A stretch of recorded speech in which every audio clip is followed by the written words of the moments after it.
रीमा की शादी को अभी कुछ ही महीने हुए थे।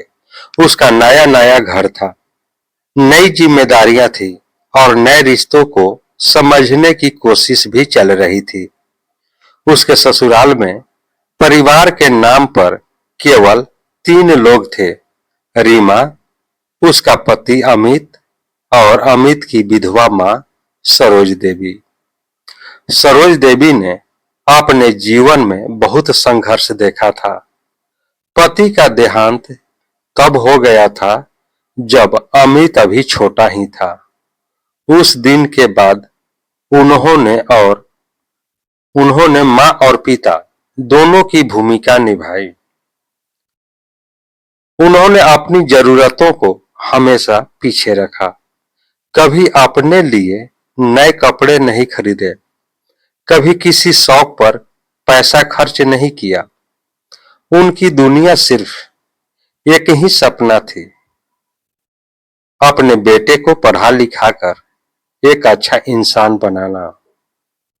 समय बीता और अमित ने मेहनत करके एक अच्छी नौकरी हासिल कर ली।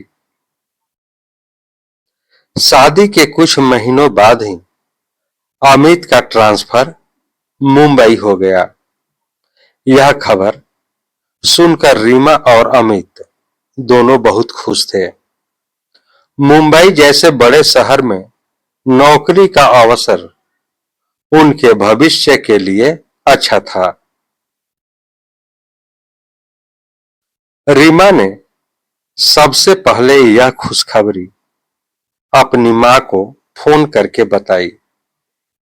मां, एक बहुत अच्छी खबर है।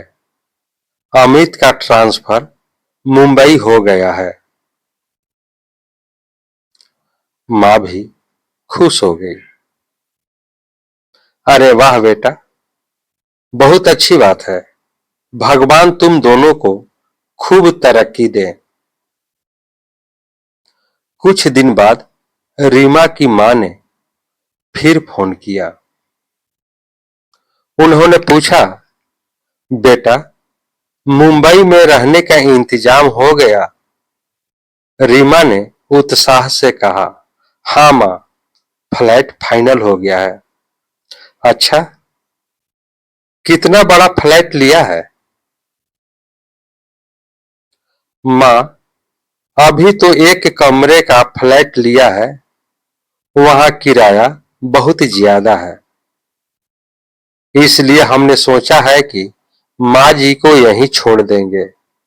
मां कुछ क्षण चुप रही, फिर धीरे से बोली, यहीं छोड़ दोगे मतलब?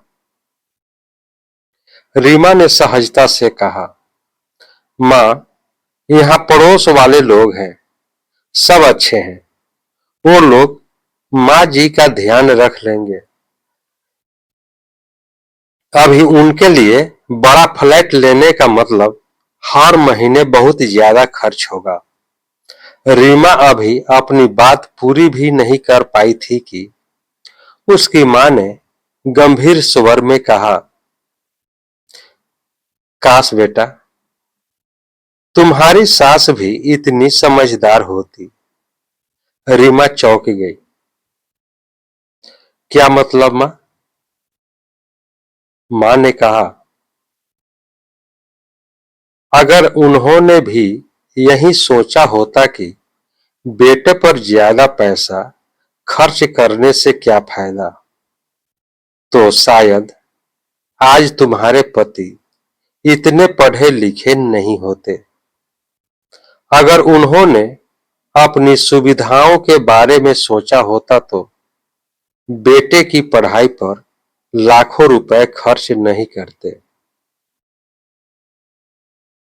अगर उन्होंने अपने भविष्य के लिए पैसे बचाए होते तो आज उनके पास इतना पैसा होता कि बुढ़ापे में एक दो नौकर रख लेती।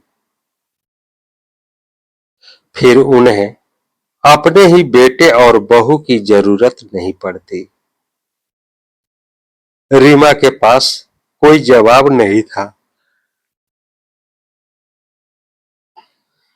मां आगे बोली,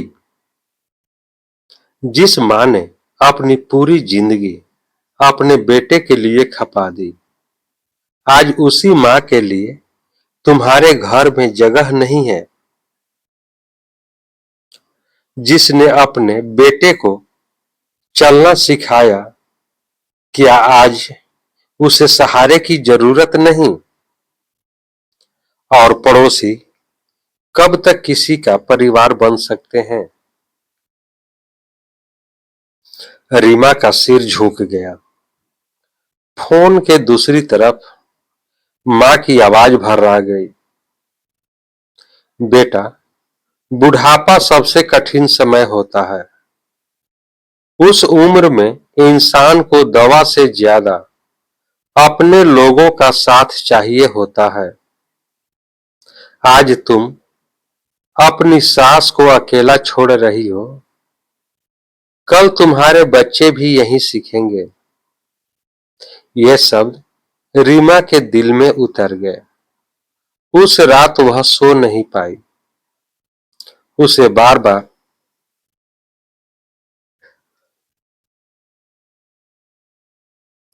अपनी सास का चेहरा याद आता रहा।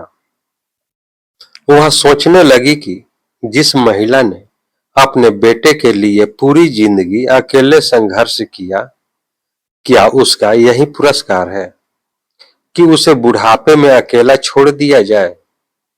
अगले दिन उसने अमित से बात की। सुनो, मैंने फैसला किया है। अमित ने पूछा, क्या? रीमा ने कहा, मैं अभी यही माँ जी के साथ रहूंगी। तुम मुंबई जाकर नौकरी संभालो। जब कुछ महीनों बाद बड़ा फ्लैट ले लोगे, तब हम तीनों साथ चलेंगे। अमित ने आश्चर्य से उसकी ओर देखा, फिर मुस्कुराकर बोला, मुझे तुम पर गर्व है। कुछ महीनों तक अमित अकेले मुंबई में रहा।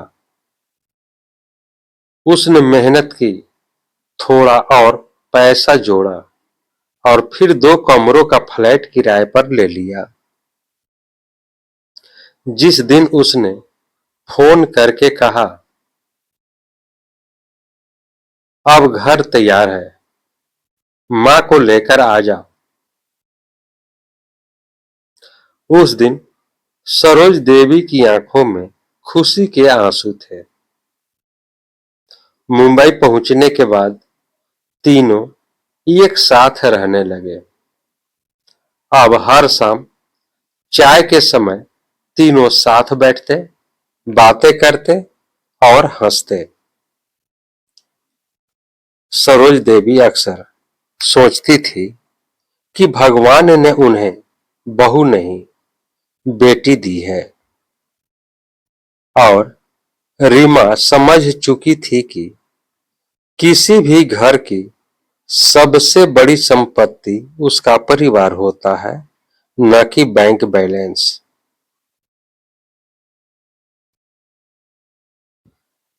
इस कहानी से यह सीख मिलती है कि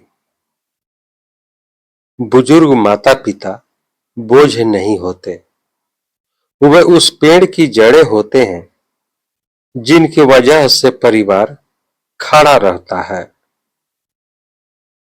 जिस मां ने अपने बच्चों के लिए अपना पूरा जीवन समर्पित कर दिया, उसे बुढ़ापे में सिर्फ 2 वक्त की रोटी नहीं, अपनेपन और सम्मान की भी जरूरत होती है।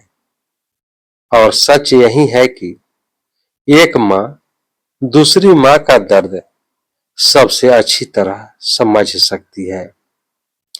घर छोटा हो सकता है, लेकिन दिल कभी छोटा नहीं होना चाहिए। यदि कहानी ने आपके दिल को छुआ हो, तो इसे अपने प्रियजनों के साथ अवश्य साझा करें।